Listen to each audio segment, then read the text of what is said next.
నమస్తే, welcome to Telugu 360. ఈ car racing అయితే కేటీఆర్ గారు అయితే ఈడీ విచారణ ఎదుర్కోబోతా ఉన్నారు. మొన్న చూసాము ఏసీబీ విచారణ కూడా అయిపోయింది, తర్వాత ఈడీ కూడా ఎంటర్ అయింది. ఈ కార్ ఏదైతే ఫార్ములా ఉందో దానికి సంబంధించిన కేసులలో కూడా కొంత ఆందోళన జరుగుతూ ఉంది.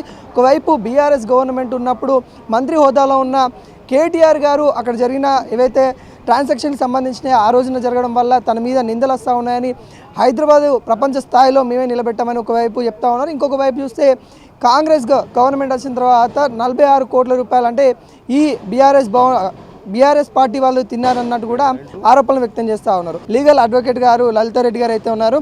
మేడం చెప్పండి, ఈరోజు ఈడీ విచారణకు అయితే కేటీఆర్ గారు అయితే వచ్చారు. ఎలా ఉంది, అసలు ఏం జరుగుతుంది, ఏం చెప్పదలుచుకున్నారు? అంటే విచారణకి పిలిచారు, కేటీఆర్ గారు వెళ్ళారు. So last time ACB enquiry ఏదైతే జరిగిందో అదే విధంగా అదే పద్ధతిలో ఉంటుంది. బికాజ్ ఏదైతే ఉందో పర్టికులర్గా సబ్జెక్ట్ మ్యాటర్, ఏసీబీ ఎంక్వైరీ చేసిన సబ్జెక్ట్ మ్యాటర్, ఇప్పుడు ఈడీ చేసిన subject matter one and the same. So let us see what happens. అంటే మొన్న చూసాము దాదాపుగా కొన్ని 86 క్వశ్చన్స్ అడిగినట్టు కూడా ఏసీబీ వాళ్ళు కూడా అడిగినట్టు కూడా తెలుస్తూ ఉంది. అసలు ఆ క్వశ్చన్స్ ఏమై ఉంటాయి, ఇప్పుడు ఏం క్వశ్చన్స్ ఎదుర్కోబోతా ఉన్నారు?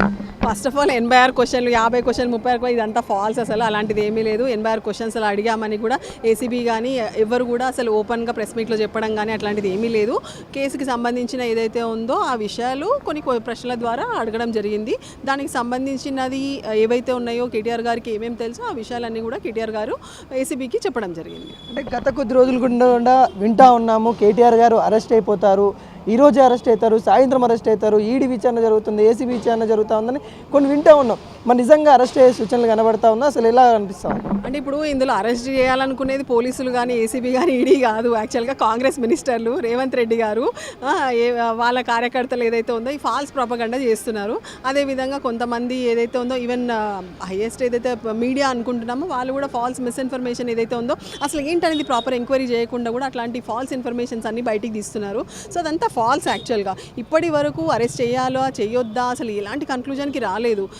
ఏమంటారు, ఒక కంప్లైంట్ రిజిస్టర్ అయింది. ఆ కంప్లైంట్ ప్రకారం దాని గురించిన ఆధారాల కోణంలో ఆ విధంగా ఇన్వెస్టిగేషన్ అనేది నడుస్తుంది, ఏసీబీ కానీ ఈడీ కానీ. So let us see. ఇప్పుడు కరప్షన్ ఛార్జెస్ పెట్టారు. ఇందులో కరప్షన్ ఏముంది, అసలు ఏం కరప్షన్ ఉంది?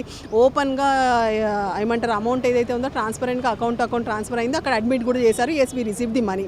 ఒకవేళ yes we have not receive the money అంటే there is a corruption. They are saying that their company has receive the money. So అక్కడ కరప్షన్ అనేది లేదు.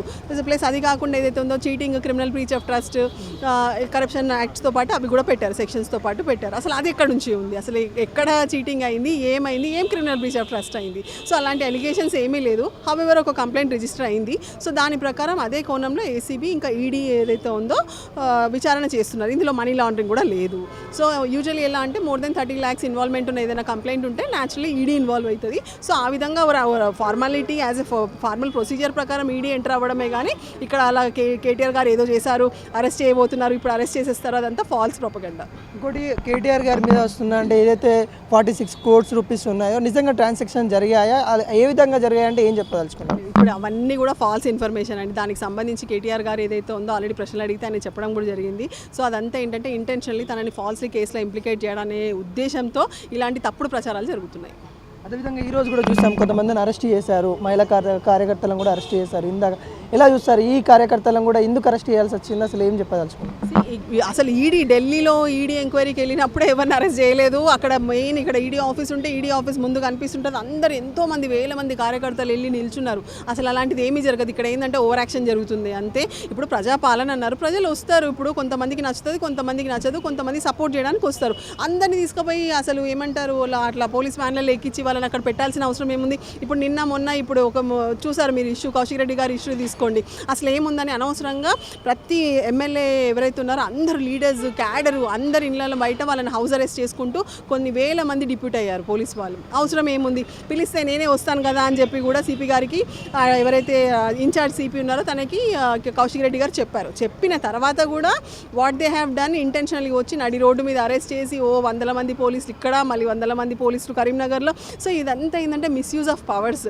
అనవసరంగా పోలీస్ వాళ్ళు కూడా పాపం తప్పించుకోలేకపోతున్నట్టున్నారు ఇలాంటి హరాస్మెంట్లో, పర్టికులర్లీ బికాస్ వాళ్ళకి డైరెక్ట్ సీఎంఓ నుంచి డైరెక్షన్స్ వస్తున్నాయి. వాళ్ళకు పిల్లలు ఉంటారు, ఫ్యామిలీ ఉంటుంది, వాళ్ళకు కూడా పండగలు ఉంటాయి. వాళ్ళని పండగ చేసుకొనియకుండా ఏదో ఒక ఏమంటారు కుళ్ళు కుతంత్ర రాజకీయాలు, రివెంజ్ పాలిటిక్స్ కానీ ఇవన్నీ మనసులో పెట్టుకొని అనవసరంగా కేసులలో ఇరికించాలని చూస్తున్నారు. అదేవిధంగా ఈరోజు సపోర్టర్స్ వచ్చారు. ఏమవుతుంది వస్తే అదేదో పెద్ద ఇష్యూ అన్నట్టుగా దాన్ని క్రియేట్ చేసేసి అందరినీ దొబ్బేసి వాళ్ళని ఏదో ఇట్లా చేసి వాళ్ళందరినీ పోలీస్ వ్యాన్లలో ఎక్కించి తీసుకెళ్ళడం అనేది అయితే సమంజసం కాదు.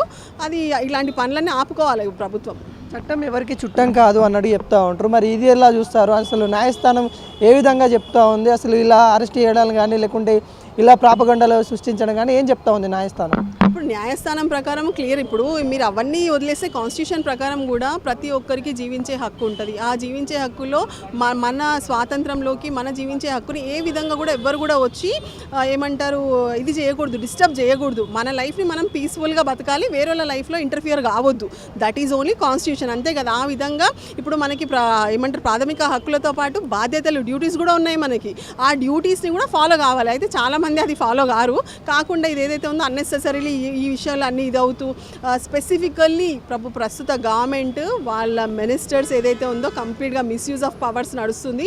ఇంటెన్షనల్లీ ఇట్లాంటి ఇష్యూస్ అన్నీ కావాలని చెప్పి తప్పుడు కేసుల మీద తప్పుడు కేసులు ప్రతిదీ ఈచ్ అండ్ ఎవ్రీడే ఏదో ఒక ఫాల్స్ కేసు రిజిస్టర్ చేపిస్తున్నారు.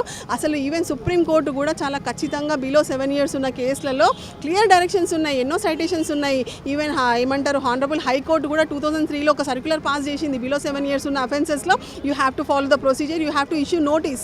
ఓకే, బెయిల్ అనేది it's a rule. Okay, bail అనేది రూల్ ఇవ్వాలి అసలు, అంతేగాని జైలు అనేది exception, bail is a rule అంతే. అది వదిలిపెట్టి నోటీస్ ఇవ్వాల్సిన చిన్న చిన్న కేసులలో కూడా తీసుకుపోయి 3 గంటల ప్రయాణం చేపించి, లేకపోతే ఏమంటారు మొన్న ఒక బెంగళూరులో పోయి ఏమంటారు అరెస్ట్ చేసి 8 గంటలు పోలీసు వాళ్ళు ప్రయాణం చేసి మళ్ళీ ఒక 8 గంటలు రిటర్న్ వచ్చి అదేదో పెద్ద నిరసనని తెచ్చినట్టు చూస్తే ఏముంది? నథింగ్. 1 year 2 years ఇదేదైతే సోషల్ మీడియా ఉన్న పోస్టుల గురించి సంబంధించింది. సో ఇవన్నీ మిస్యూజ్ ఆఫ్ పవర్స్ నడుస్తుంది. ఖచ్చితంగా ఈ ప్రభుత్వం ఏదైతే ఇలాంటి అరాచకాలు చేస్తుందో ఇవన్నీ మానుకుంటే మంచిది. ఇంకోటి మేడం బాగా వినిపించే ముచ్చట ఏంటంటే పర్సనల్ తన యొక్క ట్రాన్సాక్షన్స్ ఏవైతే ఉన్నాయో కేటీఆర్కి సంబంధించిన పర్సనల్ ట్రాన్సాక్షన్స్ కూడా ఎంక్వైరీ జరుగుతూ ఉంది. దాని మీద కూడా ఈడీ విచారణ జరుగుతూ ఉంది. వాళ్ళ లావాదేవీలు ఏవైతే ఉన్నాయో అక్రమంగా చాలా జరిగినాయి అన్నట్టు కూడా కొంత వార్త వస్తూ ఉంది. దాని మీద ఏమన్నా మీకు కేటీఆర్ గారు కానీ మీ అధినేత ఏమన్నా చెప్పారు? అలాంటిది ఏమి ఇల్లీగల్ ట్రాన్సాక్షన్స్, ఇల్లీగల్ లావాదేవీలు ఏం జరగలేదు. ఇవన్నీ వార్తలు, అపోహలు, అబండాలు, మిస్ ఇన్ఫర్మేషన్, ఫాల్స్ ప్రాపగండానే నడుస్తుంది.